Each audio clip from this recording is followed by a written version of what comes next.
This is an emergency broadcast transmission. This is not a test. This is an emergency broadcast transmission. This is not a test. Please remain calm. Welcome to the How to Survive the Narcissist Apocalypse podcast. I am Chad the Impaler, and thank you for showing up this week, this episode. I also want to thank everyone who gave us reviews this week, who subscribed this week.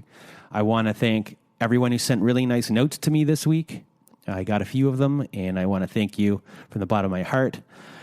Also, to the person who, I know your name, but I'm not going to say your name now, who was our first recording of a letter on our website, and it was a very powerful letter. Once we get enough of them, we'll put an episode out with all of them. So if you want to share a letter you never sent to your narcissist, go to our website, narcissistapocalypse.com, and there's a recorder on the side of the page, and you can read your letter. It comes to us, and we'll stitch it all together.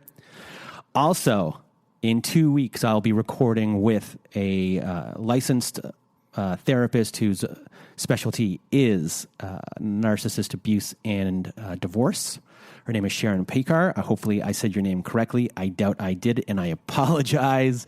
Her website is talkswithsharon.com. Everyone who sent in questions already, thank you very much. We got a ton of them. Hopefully we can get through all of them in our time.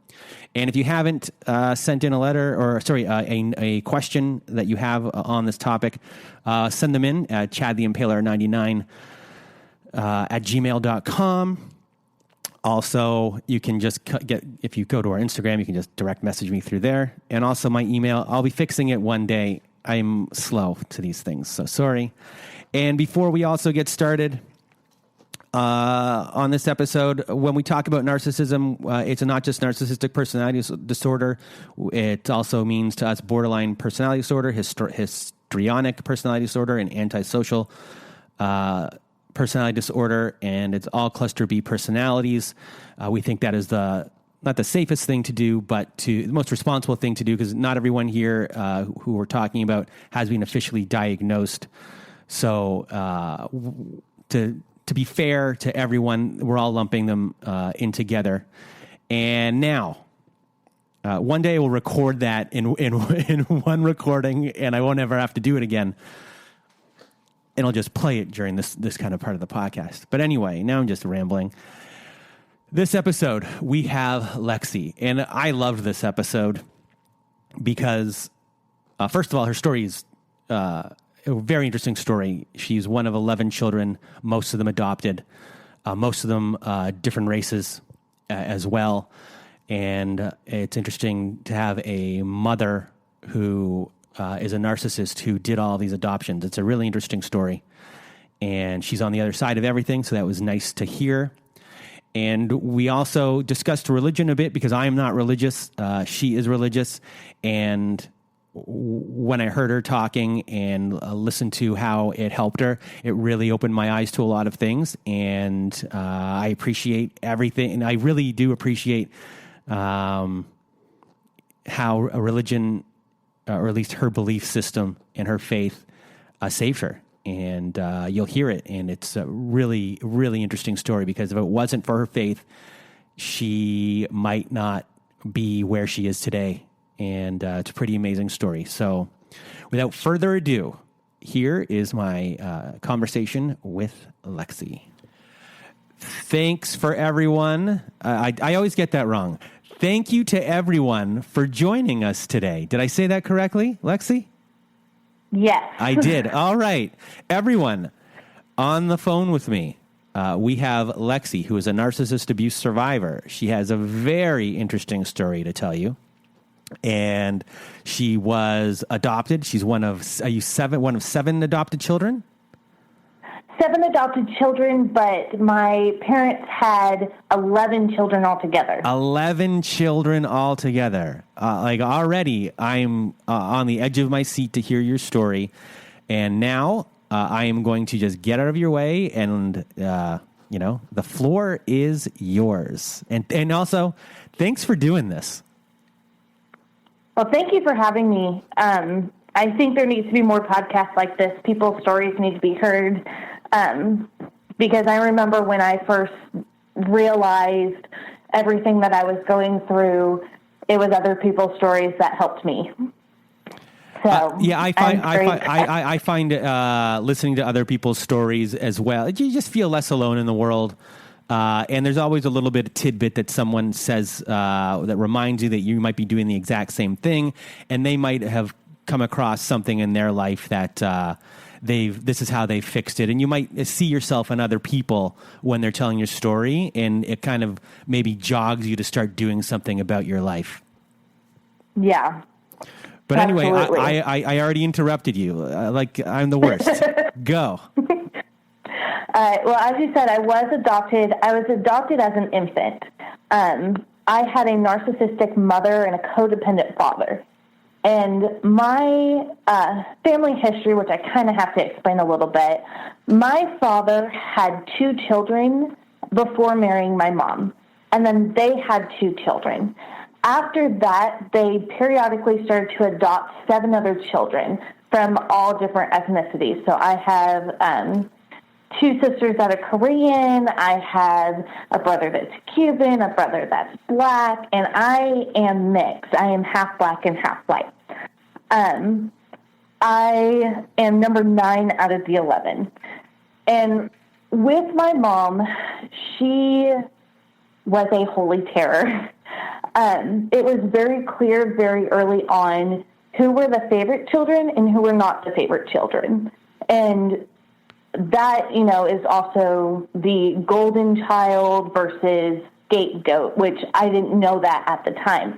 We called it favorite children, not favorite children. And I was fortunate enough to be a not favorite child. You say fortunate enough? Yes. I now think it was a blessing in disguise. Okay. I think because it was easier for me to see through it all. Because I was so ignored. And I assume that the golden child right now, I'm getting in the way, but I just going to assume that they're still locked in and their life probably is not that great.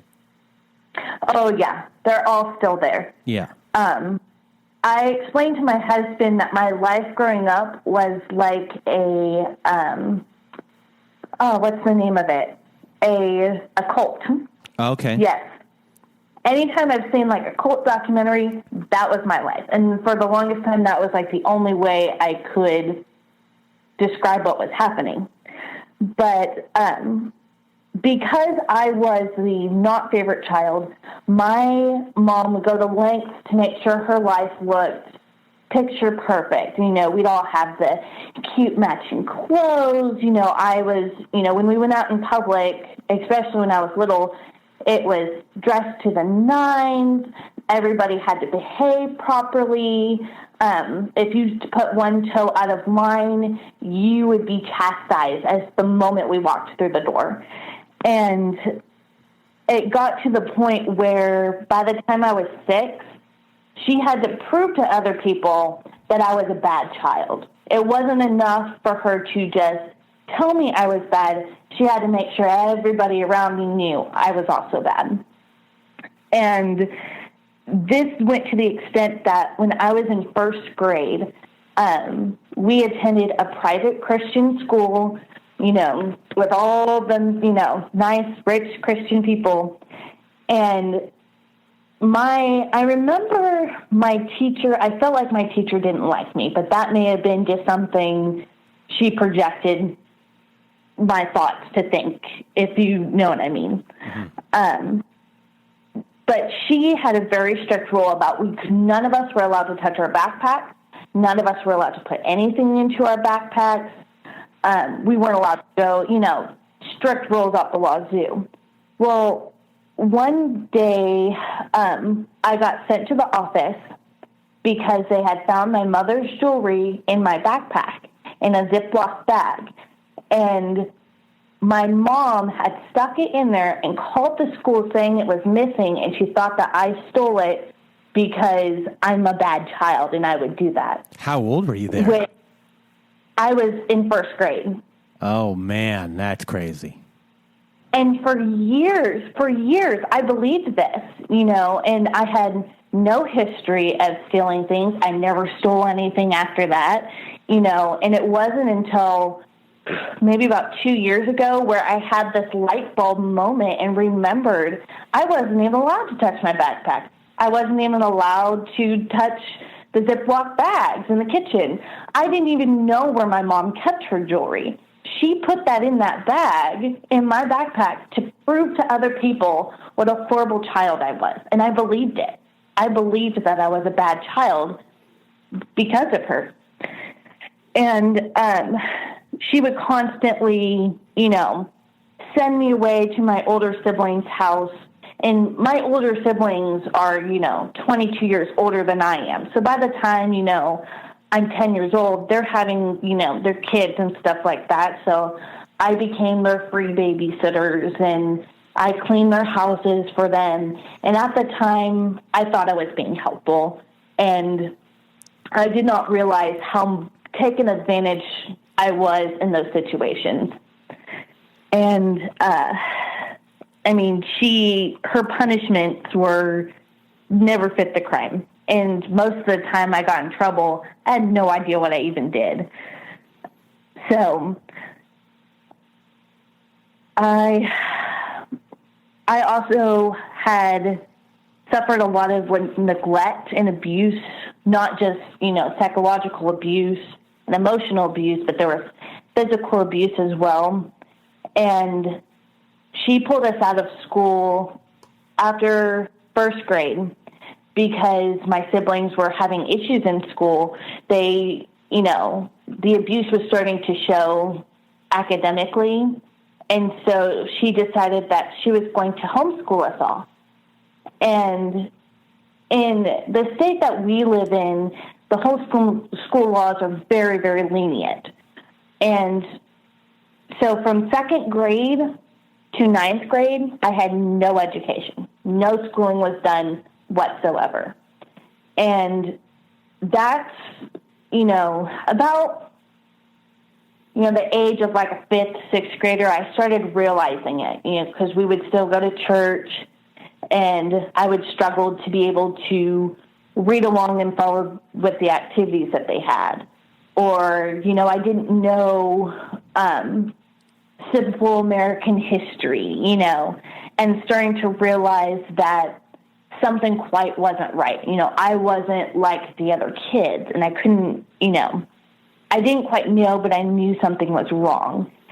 And I decided to leave home at the age of 18. Mm-hmm.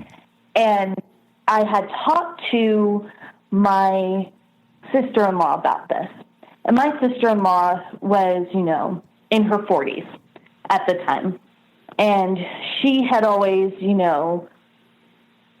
let me know I could confide in her about all this stuff. And she, always had a listening ear and was like, oh, I totally understand what you're going through.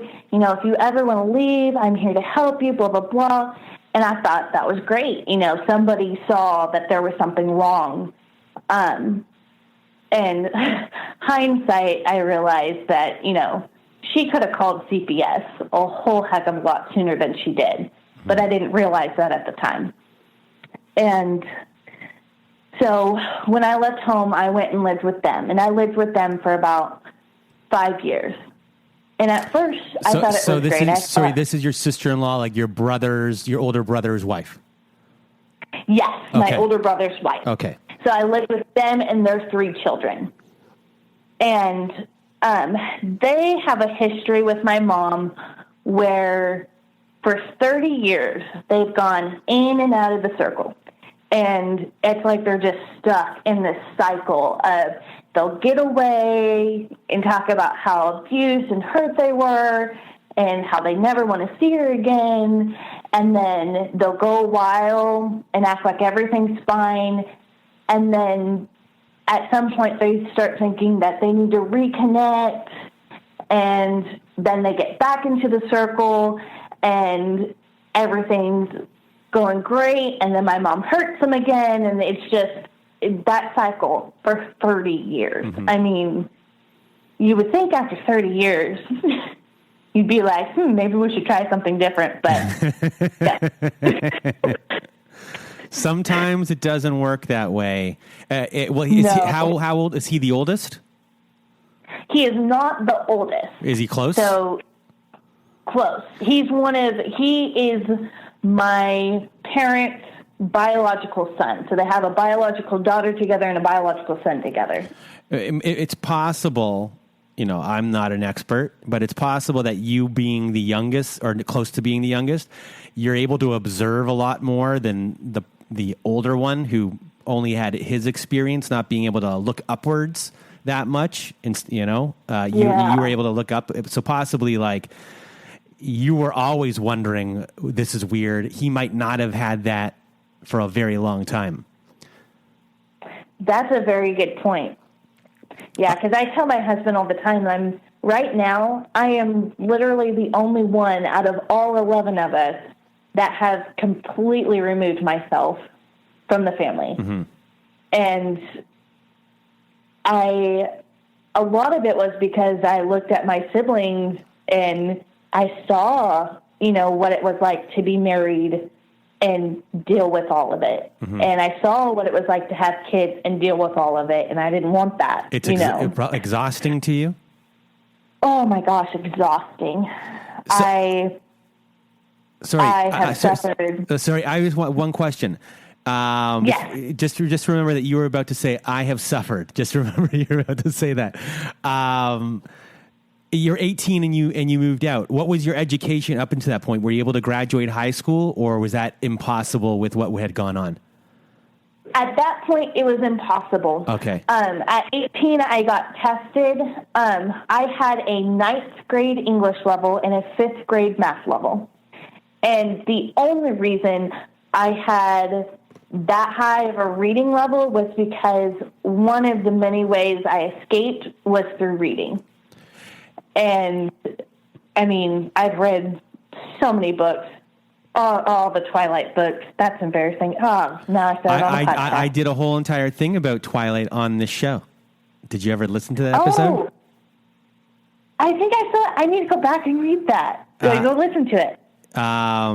Yeah, I did a whole thing. You might not like it because I really dissect and... Well, I now really...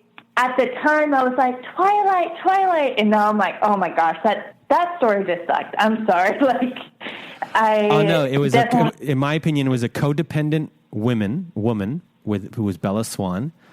And then there was Jacob, who was more of a grandiose narcissist. And then there was Edward Cullen, who was more of a covert narcissist. Oh, that's spot on. Thank you. Thank you very much. Thank you. That is spot on. Maybe that's why I like those books. Maybe I identified with it more than I realized at the time. Maybe you're Bella Swan. Maybe that's who you are. I really don't want to be Bella Swan, though. Okay, then I will take that back. My question would be, I've interrupted your story so much now, and I remember before this show started, I said I wasn't going to. Well, I lied. My question is, do you think your mother did this on purpose to show everyone, oh, my daughter is not smart? Or do you think she did this so you would have to rely on her more? I think she did it because we'd have to rely on her more. Because she straight up lied about our education. We did go to like a small university model type school for homeschoolers and threw us into classes that were our age range, but not really our grade level. And talked about how she had us signed up for this and that when none of it was true. So I think it was a dependency thing. I think she knew without an education, we would have to rely on her. And for many of my siblings, it worked. So I have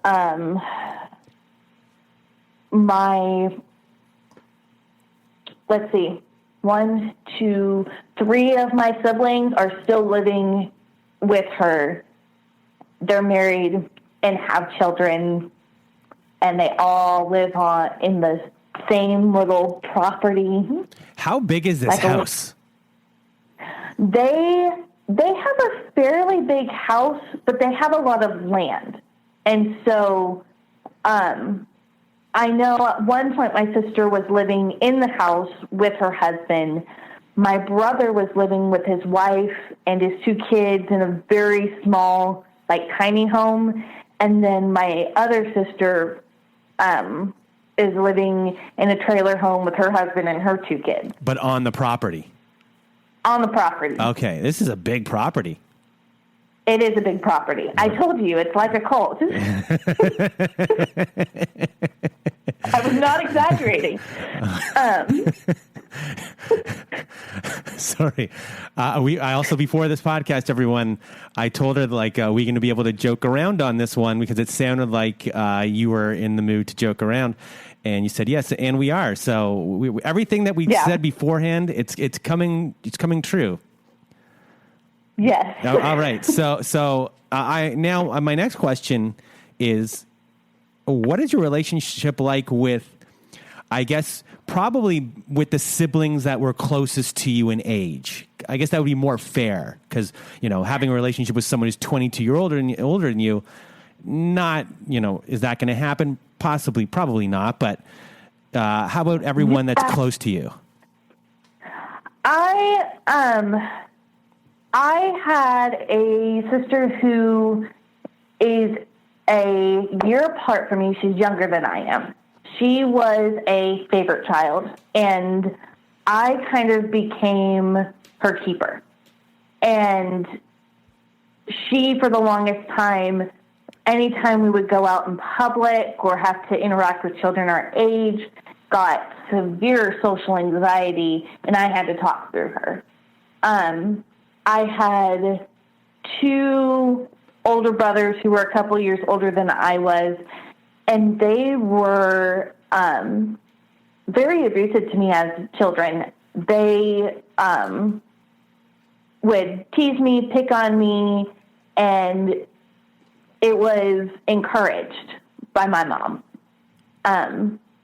I also had a older sister who is also a narcissist and is another holy terror, who acted as if she was the third parent in the house. And anytime I tried to,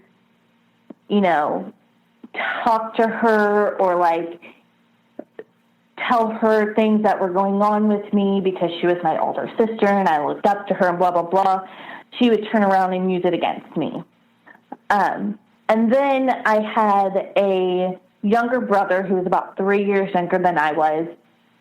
He had a hard time because everybody was kind of paired up. And in every pair, there was a good child and a bad child. And it was like the closest in age you were paired with. So my sister, who I said was my sister's keeper, she was the good child. I was the bad child in the pair. But he was different. He was kind of both.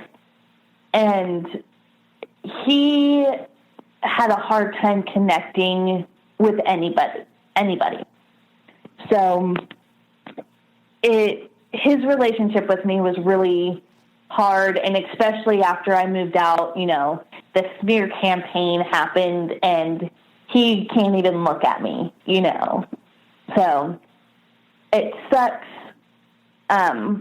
but you do lose some things when you leave, but you gain so much more. And I'm trying to be encouraging because this part of the story really sucks. I mean, you lose all those relationships. And I mean, you grew up with these people. You all went through the same hell together. And now I don't speak to any of them. Mm-hmm. So I mean, that's just the sheer amount of people. I mean, it's very sad. For anyone in these situations, and it's very difficult for you to go through. Do you have any hope that one of your siblings, who at least maybe might have been the bad sibling as well, I would assume, might see the light one day and like come knocking at your door, and you could be able to sit down with them and hash things out. Is that something you think about, or? I think about that, and I've always been kind of on the mindset of being open to that, but I always am kind of weary because of my mom would use them as oh my gosh, what's the term for it? Like a triangulation partner? Yeah, or, a flying monkey, which she's done that for.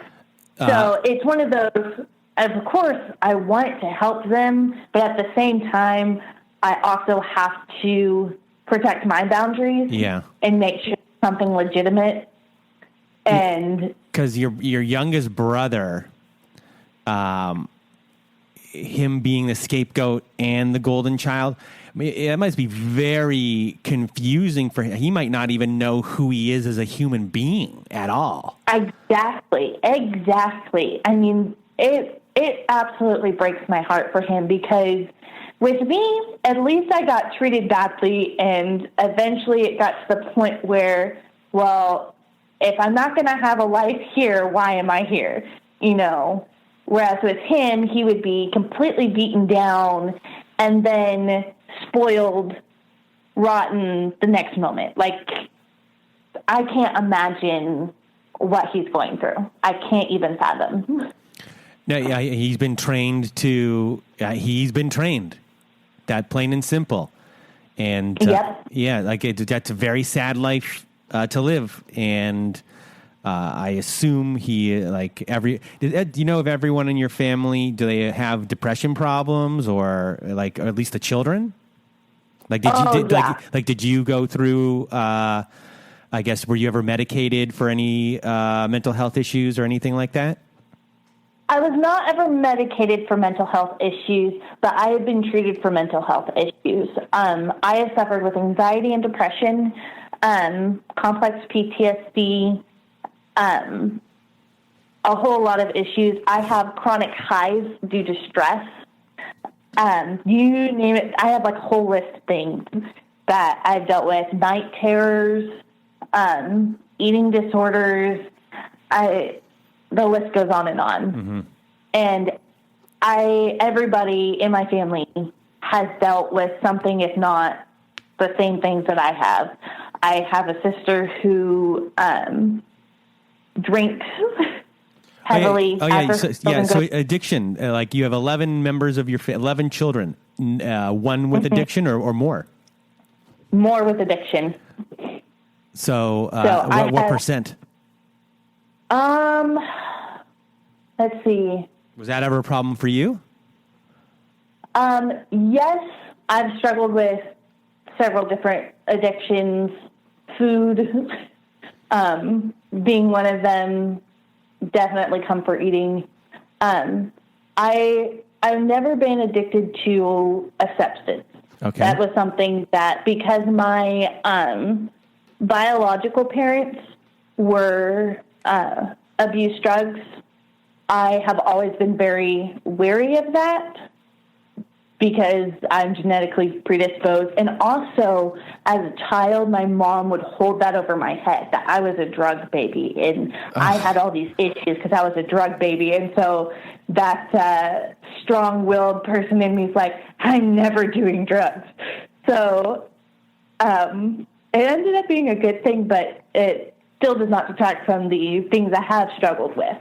So, but I do have a brother who has abused alcohol and drugs. Mm-hmm. I have a brother who is addicted to sex. I have a sister who, is addicted to wine and drinks her, evenings away after she puts her kids to bed, And I'm sure there's even more stuff that I don't even know because nobody talks about anything. Mm-hmm. This is just stuff that I've seen, firsthand. So. Yeah. It's like if there was 11 of them, I would in my mind, it's like at least half of them have to have some sort of addiction problems. Oh yeah, at least half. I was trying to think in my head. I know for sure 5. Yeah. Okay. Not including me. So.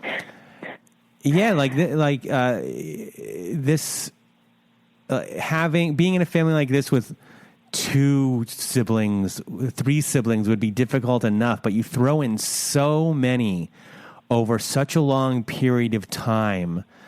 The amount of different relationships and problems that can ensue, especially with parents, at least, with one of them being a codependent and one of them being a narcissistic parent.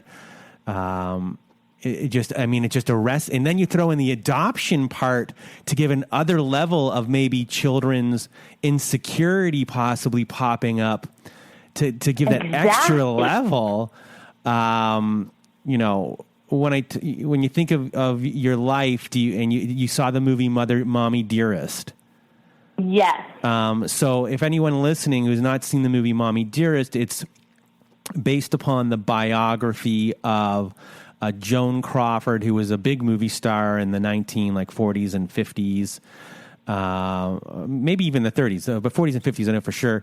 And her daughter wrote this biography, and she pretty much accused her mom of adopting her and her other sibling because her career was waning. She needed a boost of some sort, and she thought that adopting children would look great to the public, so it would give her this support behind her, so people would see her movies again, and it worked. But the movie was made of it, and she was a terrible, terrible, terrible human being for doing that. But just how she treated her children. Did you experience the exact same type of experience? Like when you think of your mom and why she adopted you, being the way she was. In your opinion, why did that happen? Why did she do it? I definitely think she did it for attention. She was a part of a huge evangelical group that supported adoption. And it started with, people from the church would go to the airport and greet the families that were bringing these babies from Korea. And it was all about those families. That's what it was supposed to be. These families had, sacrificed so much to bring this child to America, to give them a better life, blah, blah, blah. And she saw that, and I believe that she wanted that same attention. And she became friends with other families who adopted large amounts of children to create this facade of her being this good, holy person. I had giant air quotes on that.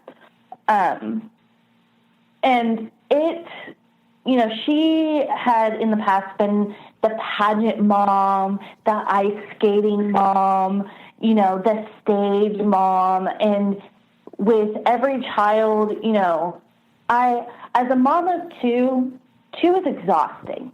I can't imagine 11. I have, I love throwing birthday parties for my kids, but it's exhausting. And there's things that I did for my first child that I don't have the energy to do for my second child. And that's just reality. But this woman would go, every time that there was a child, would throw herself this gigantic party to let everybody know that she's adopted a child. And she has 11 kids. Who has that kind of energy? I don't understand. It was all for attention. And she had to have the big giant house, the big giant family. We grew up. My sister, my much older sister, went into theater and started trying to get television gigs and stuff like that. And so my mom would try to get all of us to do television gigs because one of us had to be famous. Because at a point, it wasn't just enough to adopt us. We also had to become stars. And I have a brother who's one of the adopted, who's a big performer, had gone around to churches in the area, performed, worked for a giant church in their children's ministry, primarily dancing, performing, all sorts of stuff. And she, like, extended herself, like, had to show off herself through the favorite children. Mm-hmm. Through them, she had to show how awesome she was and how great she was. But then with the children who were not the favorite, we were like the bad parts of her that she had to demonize and let everybody else know that they're horrible. And that's, I think it was her way of trying to distinguish the good parts of her versus the bad parts of her. She had that very simplistic type of thinking of good and bad, and, but I could go on a whole tangent on that. So no problem. But, yeah. Continue. Well, I like tangents. What? I like tangents. Just, you can keep on going. All right. Well, when I moved out of my mom's house, I, of course, had a lot of issues. I was uneducated. I was an emotional train wreck. I, were still exhibiting all these very unhealthy coping mechanisms, because I just gotten pulled out of a very abusive situation. And, my sister-in-law took me years to figure this out, but she was also a narcissist, but it looked completely different. She, I guess, was the more covert narcissist. She very much cared about what other people thought of her, was very well regarded in the church, but she had to be, the hero. She had to be the one to save everybody. And she had, like, a track record of, like, bringing people home to save them, whether it was, like, her family members that were suffering from addiction. She took my older brother in at one point. She took an uncle in who was a drug dealer into her home. And nobody left that home any better. And I wish I would have saw this beforehand, but I really thought that, because she was extending her hand out to me, that she really was wanting to help me. And as I started living with her, she had, very strict religious type of rules. And I just have to throw this out there.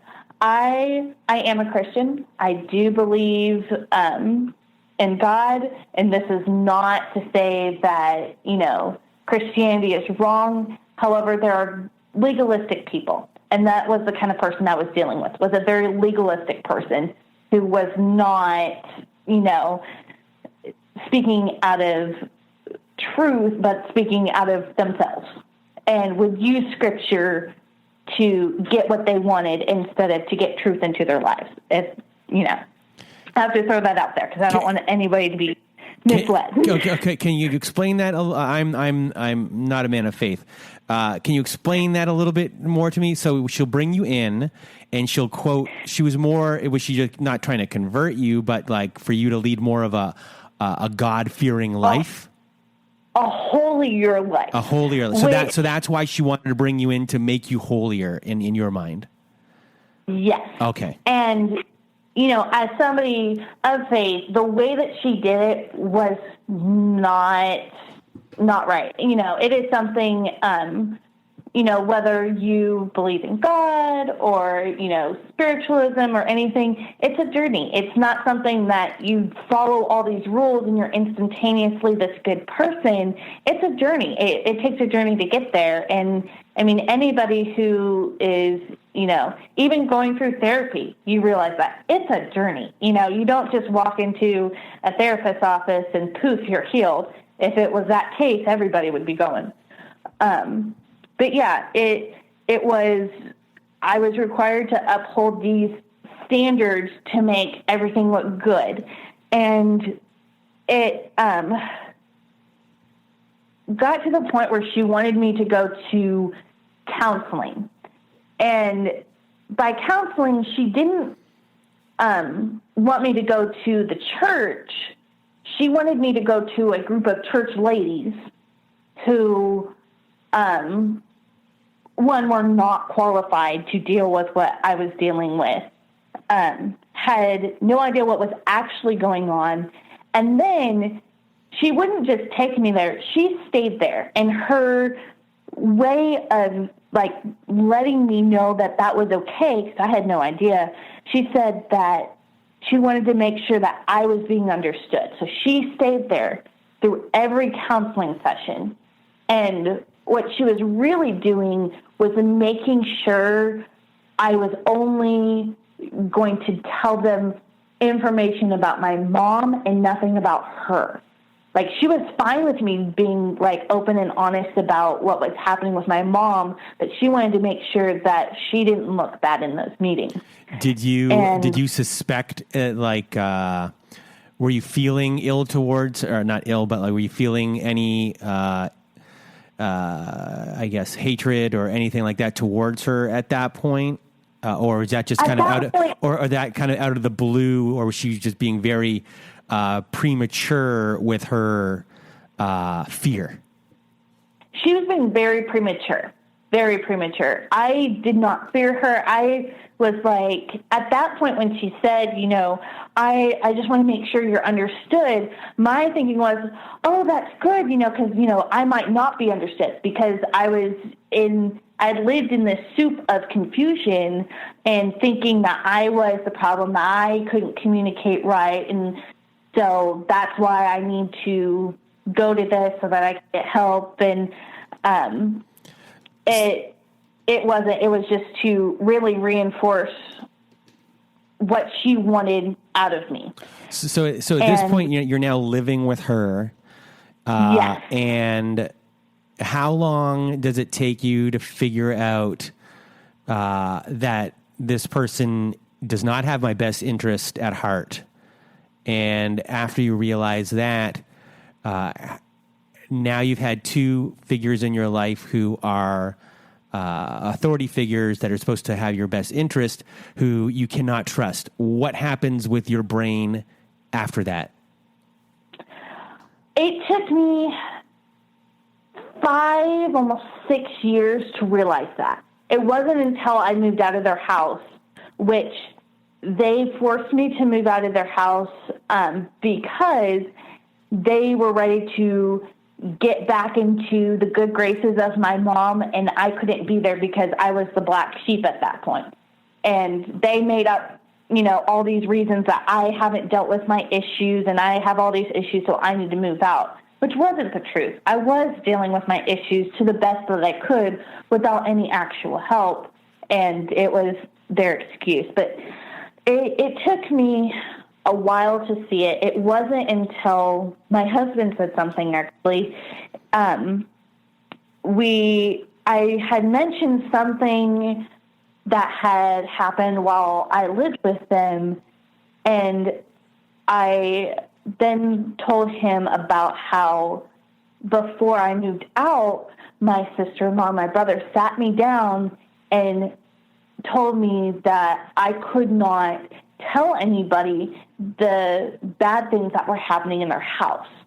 And because I was still under all this confusion, for some reason it made sense. Like, oh, of course, like, you don't talk bad about family. Like, I wouldn't talk bad about family. Even though they totally were in the wrong, I totally agreed to it. And I had mentioned this to him in passing, and he just kind of stopped and was like, wait, they told you what? And I, like, repeated it to him, and he's like, Lexie, that's not normal. And then I started to kind of pay attention to our relationship. And after I moved out, I would try to invite them over, you know, for dinner or just to come see where I was living. I had moved 5 different times. They didn't come and see where I lived, not once. And they now blame that on the fact that I'm married, which makes 0 sense. But so I have one question before you continue. Yes. So you lived with them for what, 6 years? 5 years. 5 years. And when you left and moved out, did you move in with your current husband? No, I lived by myself. Okay, That's a good question. I didn't clarify that. So you lived by yourself, and you were on your own, and you're on your own for how long? I was on my own for 4 years after that. Okay, so what happened with them and your mom in that time, and where was your mind at that point? I didn't know it at the time, but after I moved out, they started, going to family events, going to concerts with my mom, like doing all these things with her, and they wouldn't tell me about it. And I wouldn't find out till way after the fact, and they'd like slip it in almost as like a jab to hurt me, to let me know that I was out of the circle, which was just craziness. And, I mean, I knew that my relationship with my mom was bad, and I had tried to make amends, and every time I talked to her, she would just hurt me again, and I'd pull myself away, and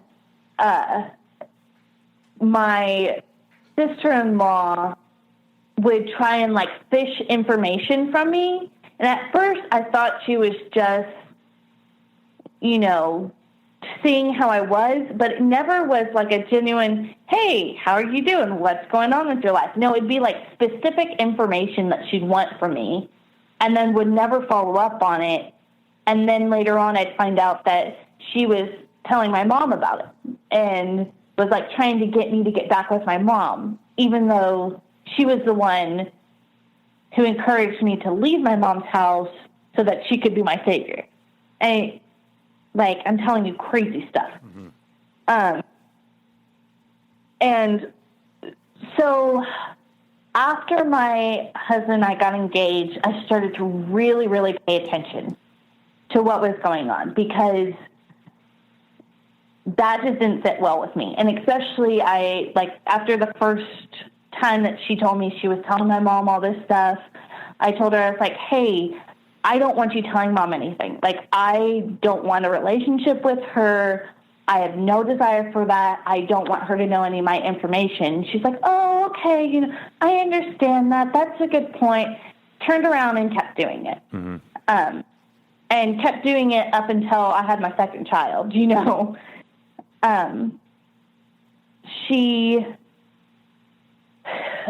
There was a lot of little things, but some of the big things that were giant red flags was when I got married. And I think it was because it wasn't about her. I decided to get married in the church that we were both going to, and which made her really happy and everything. And, but she wanted to be more involved with the wedding planning, which kind of was a surprise to me, because she'd always talk about how stressful her wedding was and that she'd never want to do it again and blah, blah, blah. And so I, gave her a little bit of stuff to do, and we had a pretty low-key wedding. I'm a pretty decisive person. I was never that bride that was I'm so stressed out. That just was not me. So I asked her to make my cake. I asked her to go dress shopping with me. She got upset because I didn't find a dress when I was with her, and then I went dress shopping with my best friend and found my dress there. She was really upset that she wasn't there to find my dress. Mm. And but then the big thing is we just kept having all this crazy miscommunication, and she had gotten upset because I didn't, ask my nephews to do anything. And my nephews were, at this time, 13, 14 years old. They're boys. They don't care about a wedding. I knew that they didn't want to be a part of the wedding, and so I didn't ask them to usher or to do anything like that, because I knew them. I knew that was not what they wanted. But she got upset that I didn't do that. And so, but she's texting me back and forth, she's really upset and everything. And so I texted her, I was like, hey, I feel like we're having a bunch of miscommunication. I really feel like, me and my husband and you and your husband should all sit down and we should all just talk about this. And my goal in that was that, we're family and, my boyfriend's about to become family and that's my brother. I mean, we should be able to talk about this, And her response was, you don't need to put me in my place, and I can't believe that you would think that you would think so little of us to not include us and all this stuff, and it just completely blew up. But all I wanted to do was sit down and have a conversation. And so after that, a week later, she texts me and says that she has set up a meeting for us with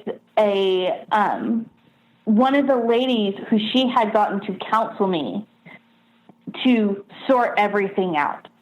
And the gist of that meeting was the church lady and my sister-in-law ganging up on me and making me feel as if I need to treat my sister-in-law as if she was the mother of the bride, which was completely crazy because all the time I lived with my sister-in-law, she would tell me, oh, I'm not your mom. You can handle this on your own. I'm not your mom. But then when it became, privileges of being the mom, she wanted all the privilege. Mm-hmm. All the privilege of being the mom, but not actually wanting to be the mom. It just sent my head into a tailspin. And so I started to kind of separate myself from her and not tell her as much. And I started realizing that anything I tell her, she was going to turn around and tell my mom. Mm-hmm. And my mom on my wedding day, instead of coming to my wedding, decided to throw a birthday party for my sister and invited all of my siblings and made them choose between my wedding or my sister's birthday. What a piece of work your mom is. I'll tell you that right now. For real. So honestly, I am giving you a giant virtual hug right now because you deserve one. I mean, that you're just who does just a terrible person does something like that. Yes, absolutely. And I mean, it was all about herself. And it was, my mom, I was smart enough at that point that I did not ask her to do anything. I just invited her to the wedding. And I had a feeling she wasn't going to come, but she exceeded my expectations with that one. Mm-hmm. And honestly, I wouldn't have even known about it. Sorry, I can't get over this. Just how petty. Just to do something like that on your daughter's biggest day of the year, to then try and get her siblings to. It disgusts me. And I'm sorry I interrupted, but I had to verbalize that. Oh, thank you. I appreciate that. Yeah, I'm sorry. There's a reason I don't talk to my mother. Yeah. But yeah, it's and then my brother who I lived with and my sister-in-law did come to my wedding, but they got severely chastised for it, and it was really weird because they almost wore that like a badge of honor. I can't quite figure out what the thought process was there.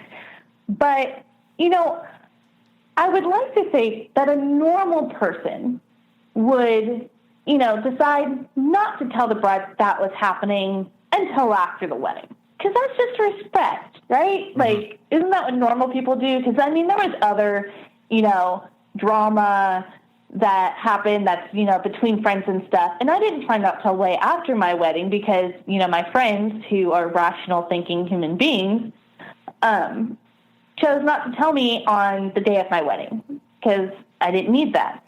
No, my brother, I got conned into asking him to walk me down the aisle, which I was prepared to walk myself down the aisle. Like I said, I'm a very decisive person, but I, was like, okay, I can ask Roger, whatever. And so I asked him to walk me down the aisle, and literally right before I'm walking down, he spills to me all this stuff that's happening with my mom right as I'm about to, As you're walking down the aisle? As I'm walking down the aisle. And I'm like, why? Why did you choose now? Like, that's something you could have texted me a week later. But if you were to see me right now, my jaw is just wide open at just how terrible. It's your wedding day. Yeah. And I mean, I really think that they were like the flying monkeys sent to ruin that wedding. Ugh. It was all about them, or all about my mom, and got mad at me when I tried to make it about myself, as I should. So was that it? Was after the wedding, was that it for you? They were done? No, because I was stupid enough to think that, maybe they were just hurt and, were really in a weak spot. What did it in for me was after I had gotten married, I kept trying to have a relationship with them, and they kept blowing me off for stupid things. Like, I had set up a lunch date with my sister-in-law, and she we had it scheduled 2 weeks in advance. Mm-hmm. She canceled on me because she needed to, quote, work out with her neighbor. So how hurtful, if you can put somehow into words, this period is for you? If I could put it into words. Because, I mean, it's supposed to be your family. You're trying your best. You're doing your best to have a relationship. You want to be part of this family. You're still trying. And they're not what is, do you have like a feeling of loss, or what is the exact, if you can pick a feeling word, what would it be that you were feeling in this at this time? I guess extreme loneliness, because that was, when I lived with my mom, I tried so hard to be the good kid. I tried so hard to make things work, and I would just always get pushed aside. Always, always, always. No matter how many people were in that house, I felt extremely lonely. And when those things would happen, it would just bring up that feeling again. And, you said it quite accurately. I tried so hard to make it work. And it was, to the point where I was doing all the work for our relationship. And, thank the Lord for my husband, because he had to kind of point that out to me, that how much I was giving in and wasn't getting back. And I slowly, started to weed them out of my life. After that, the multiple trying to make things work, I finally just realized that I wasn't a priority. Oh, no. I remember the event. So it was my husband and my therapist. I encourage everybody to find a good therapist, because there are some out there that do understand narcissistic abuse, and my therapist has been wonderful. And I am a person who loves Jesus and my therapist. You need both.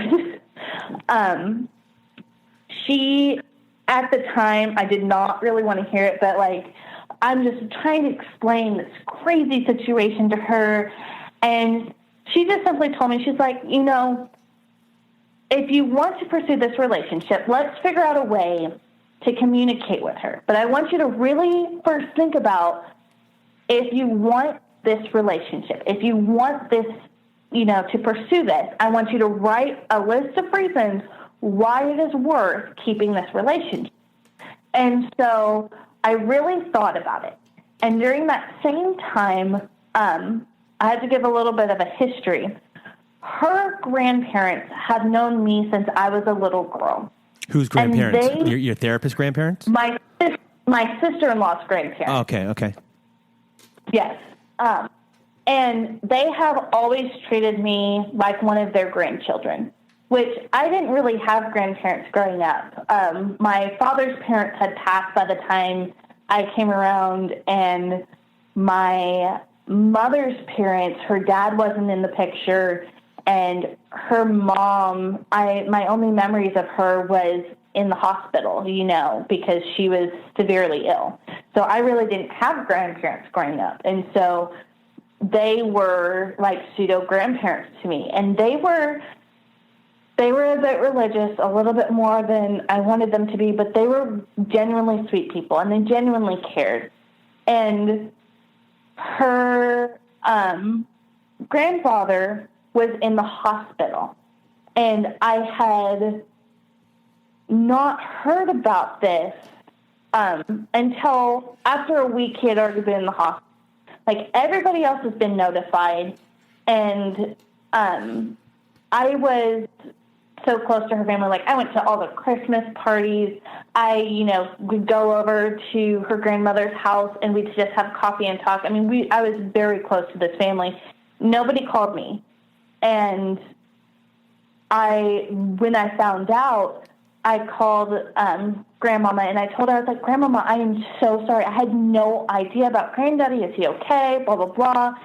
And she was like, oh, I am so sorry that I didn't call you. I've been so busy up here. Like, I just assumed your sister-in-law was going to tell you. I'm trying so hard not to use names here.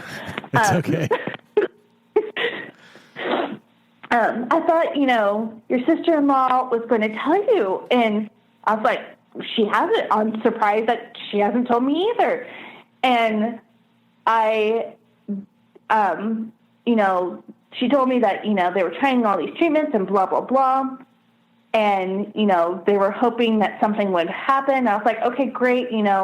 I'll, see if I can come up there and see him and blah, blah, blah. And then I find out through Facebook a couple days later, from my sister-in-law, that he is being moved to hospice. And that is the moment it did it for me. Mm-hmm. That I was not a priority enough for you to pick up your phone and to text me that this man is in hospice, but yet you have the ability to let all the rest of the world know. Like, that did it in for me. And I then realized that I was not a priority at all. And my feelings were not accounted for, and I understand, grieving her grandfather. Yes, I understand. But I feel like, a normal person would communicate with the closest people first before you blast that out all over the internet. And she doesn't have like a track record of just pouring out all her information on Facebook either. So she's not like one of those people who everybody knows everybody about that person. You know who I'm talking about. Mm-hmm. So that's when it hit me. And so I just gray rocked it for as much as I could. And I would go to, Christmas Eve. I wouldn't tell her any information about me. She wouldn't ask how I was, and I don't know why. Like, for years, like, since the moment I got married, she wouldn't ask how I was, so it was kind of easy. But, like, I just wouldn't give her any information, and there was, jabs at me. Like, I would bring up, a funny memory of something that happened because I was trying to make the moment lighter with, comedy like I always do. And she'd shoot back at me like, well, your brother still really heard about that. And I'm like, things like hiding presents in the closet and I'd accidentally find them. Like, things that are funny, I jabs at anybody who would make a comment to me. So, like, her brother would come to, like, all the holiday things at their house.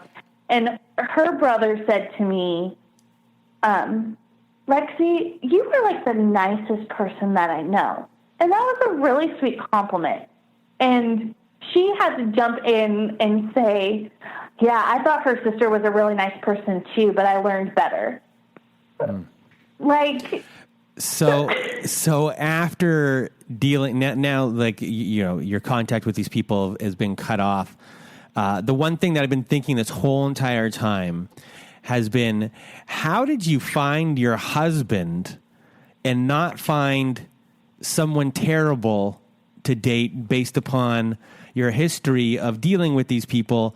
Was it a miracle that you found your husband who's been so understanding and can see all these things and help you through this? It was an absolute miracle. Now, I will say, there were other guys who tried to date me at the time who I absolutely believe were narcissistic. There was a guy who was so narcissistic that, you know, if my wedding day couldn't be any more crazy, he added to it. He tried to date me, would talk to me, text me all night long, while my husband and I were dating.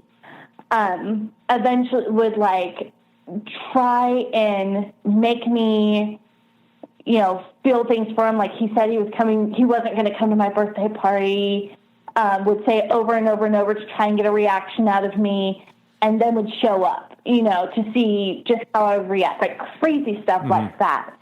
And, like, on my wedding day, he worked at the church, had to... God. Oh, no offense, your wedding stunk. Like, my wedding was a circus. Like, I mean, there's no ifs, ands, or buts about this. Your wedding day it was disaster written out. Did you actually have a good day somehow? I had a wonderful day. Okay, at least that happened. I take back the stunk comment then. Yeah. You know what? I married the man of my dreams, who is a wonderful guy. My wedding day was wonderful. Okay. And I looked really good, too. I take back the stunk. I'm happy for you that this happened. Yeah. But there's all these other, it could have been, honestly, if you let that stuff get to you more, I still don't understand how the power of love from your husband trumped everything else, I guess. It really did. And, you know, I think that was a pivotal thing for me that I realized through therapy was, you know, my husband was the first genuine person who loved me for just being me instead of what I could do for him. And that was a huge thing. And at first, like, I thought I was going to run this guy off. I thought, you know, I had somehow manipulated him into marrying me. And, you know, we've been together for 12 years now, because we met when I was, 15 years old. So, and he tells me to this day, you know, if I had not seen how crazy it was, I wouldn't believe it. I don't know his name, but I'm going to call him Dave, because we'll just call him Dave. A big shout out to Dave for being a great guy and for showing you what love can be. I mean, your life could have gone on if you did not meet him or start dating him. Yeah. Your life could have gone on right now. You might not even be close to where you are right now without someone like that showing you what a normal, loving relationship could be like. Exactly. And I will say his family is absolutely wonderful. I mean, every family has, their own set of drama, but it's so crazy to me because we, anytime my family went out to eat, somebody, didn't get invited. There was always some sort of, eggshell that everybody was walking on with, this person's drama or that person's drama. And, his family invited us out to eat. And, it's his mom, all his brothers, his grandparents, his aunt and uncle are all there. And everybody enjoyed a nice dinner. And there was no trauma. And it was just wonderful. And it blew my mind. I didn't even know that was possible. I was, inside, preparing for, World War III to break out and, to protect myself. And that's just not what it was. And there is hope. There is hope for a normal, wonderful life after narcissistic abuse. So that is my encouragement. So how do you still have that feeling of loneliness here or there, or is that just gone now because this person has, or you've now learned that you are accepted by people and you are loved by people, but also did that help in accepting yourself? Did you what kind of issues did you have in between? So it did not completely go away. Okay. Without treatment, it reduced, because I had somebody that I enjoyed being around. I wasn't being manipulated. I wasn't being lied to. I, can genuinely enjoy this person. There was always that nagging voice in the back of my head saying that all my craziness is going to drive him away, even though we've been together for so long. And I would have periods of deep depression. I struggled to just shower, struggled to want to get dressed and go out of the house. I would, if I did have to go out of the house, I'd put on my fake face and pretend like everything was fine and then come back home and, be the slob that is depression. And, I have worked a lot through therapy, and I still struggle with it now. Like, I still am learning that it's okay to be alone, that loneliness doesn't have to attribute to that. And so some of the things that I've done is that I have my me nights, and I will go and I will listen to a book and go paint pottery or go sit in a coffee house, drink coffee, and just enjoy myself. So it wasn't something that just went away because I got married. It, has been a process. And it's still something that I still struggle with. So that's a very good question. And before we close it down, I have one question about your children. How old are your children? I have a 3.5-year-old and a 13-month-old. And do you? You're not at that time yet, but do you worry that maybe some things that how you were treated may transfer over? Because a lot of people say, like, I'm not going to be like my parents, but sometimes when they have children, they start doing things that they might not have done. Is that a worry of yours, or something you're now very highly aware of your actions and reactions to things? I am highly aware of my actions and reactions. However, I still do worry about it. Okay. Absolutely. I mean, that is like the terrifying thing to me. And I have had moments where I have just had these moments of realization that, I am a child that was raised by a mentally ill woman. Mm-hmm. And that I am now a mentally ill woman raising children. Mm-hmm. Like, what? And, the difference is that my mom never sought out help. She never once admitted that there was something wrong and that her thought life was sick. She never admitted it. And because she's a narcissist, she probably won't ever admit it. And I've done, work to get the help. I am not a perfect mother, and I know that. And I know that, there are going to be things that my children will struggle with in life. But I am not just going to give up because I've struggled with mental illness. I'm not going to stop trying to be a good mom and stop being there for my kids because I've struggled with depression or I've struggled with anxiety. And the huge thing that I take from my childhood is that nobody cared or loved me enough to stand up and to do the right thing. I love my children so much that I am going to stand up and do the right thing. I am going to seek help when I see the signs of depression coming on or anxiety coming on, I am willing to be corrected and to work on myself, because that's huge.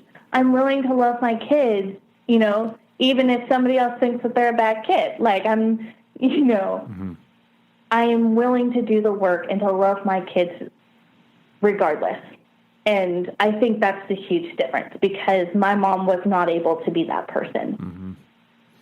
And I guess before we go, what are the things that you've learned that maybe you haven't mentioned, or maybe you want to mention again for everyone out there listening who was raised in a similar type of environment, especially where they don't feel, not that they weren't loved, but just extreme loneliness, and how the process that you went through were other things that you've not mentioned that you did? Yes. For me,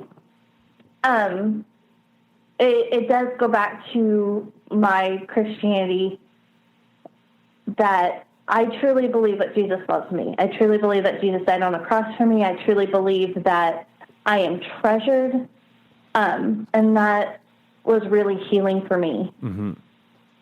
I know that I'm not perfect, and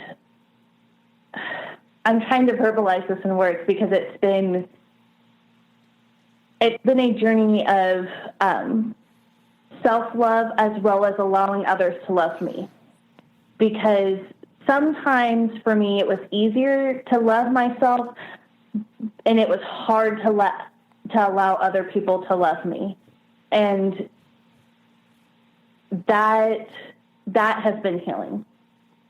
Not only listening to other people, but letting people listen to you. I did go through a whole phase where, because my story is so crazy that, anytime I'd mention my story, people would get uncomfortable and cringe. And my advice is, don't give up. Don't give up hope. There are people who want to hear you. They want to hear your story. They want to hear you. And you're not alone. That was the most revolutionary thing. I had a dear friend of mine who, her children are close to my age. And this was my light bulb moment for my mom, because I was trying to explain to her, tell me my story. And she told me, she goes, I think your mom is a lot like my mom.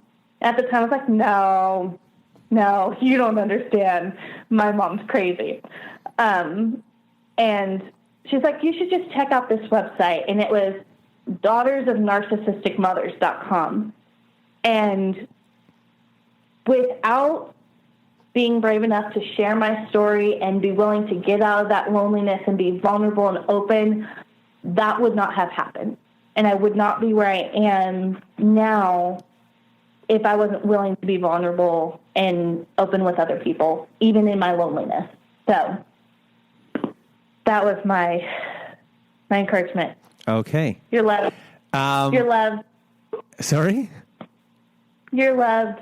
The people listening, you're loved. Oh. You're not alone. Well, I wanted to say, I am not a religious person, but listening to you say that, and listening to you, when you talked about Jesus, it was the first time in my mind that where I said to myself, Jesus did save you. And yes. He really, really did. And for people who might not be religious, who don't have that in their life, such as me, that was very, very key. I mean, if you did not have your belief system and your faith, also just like with your husband, you probably would not be where you are, because that was a huge, huge thing to have. If you did not have that in your life at all, I mean, not even think about your husband, you would be very lost. Absolutely. Absolutely. So, and I really do believe in, I guess the church way to say it is divine appointments. It's when God put specific people in specific places at specific times to help you. Mm-hmm. And I do believe that meeting my husband was one of them. Talking to friends who were also dealing with narcissistic abuse was one of them.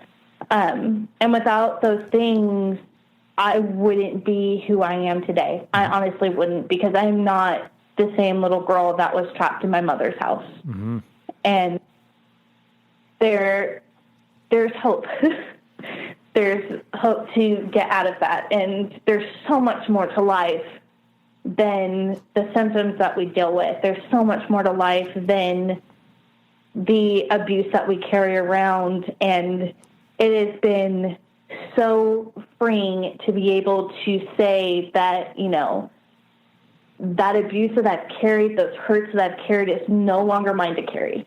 And that's their responsibility. And I know we talked about this before we got on, about how if they didn't want me to talk bad about them, you know, they should have been nicer to me. It's very freeing to say that. Mm-hmm. Well, Lexie, this has been a wonderful conversation with you. I think I could talk with you all night, but we're gonna, you know, the podcast can only be so long, so we're going to say goodbye. But before I say goodbye, I just want to say, you've lived quite an amazing life, sad, but you've made it through and sound like you're thriving, even though you have your moments here and there. And for everyone listening, you know, just listen to her voice. There's, you still have a twinkle in your voice, and a strength in your voice, and it's really nice to hear. It's been an enlightening conversation for me. It's made me think a lot. And I just really want to thank you for being on the show, and I really appreciate you being here today. Thank you. It's been an honor being on your show. I'm loving your podcast. I've been listening to it as I do my morning walks in the morning, and I love hearing from other people who have been through the same crazy circus that you and I have been through, and just knowing that we're not alone. Well, we're not alone, and thank you. And for everyone out there listening, have a great night. And that was the story of Lexie, and it was a great conversation. I love this conversation.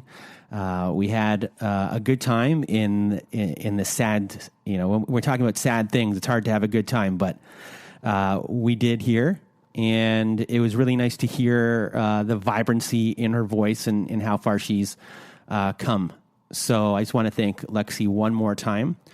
Also, before we leave you today, if this is your first time listening to the show, subscribe to our show, give us some reviews, send us some email, do all that nice stuff. And once again, we're going to be having Sheeran Picard, I said it incorrectly probably again, in a couple weeks on the show. So send us your questions for her. She's an expert, licensed therapist who's an expert in narcissist abuse and divorce. So I'm sure we have already got a lot of good questions, so I'm sure we're going to have a lot more. To those people who have emailed me wanting to be guests on the show, keep on sending them in. I'll get back to you as fast as I can. We're backed up a little bit on days of how much time I have to do the show, because, you know, sometimes I have other things I have to do. And also I'm trying to arrange a trip, a little day trip here or there, because it is the summer. So we're just trying to fit everything in and get my schedule together. So if I haven't gotten back to you with the exact date or gotten back to you right away, I'm still trying to organize certain things. But I will get there, because, you know, I think everyone has the right for their story to be heard. And this is the place to do it. Plus, we want to make other shows. I'm trying to get, hopefully we'll get another show made with Melissa sometime this summer, because everyone loves Melissa. If Melissa is listening, hey. And that is it. So this has been the How to Survive the Narcissist Apocalypse podcast. I am Chad the Impaler, and thank you for listening. This is an emergency broadcast transmission. This is not a test. This is an emergency broadcast transmission. This is not a test. Please remain calm.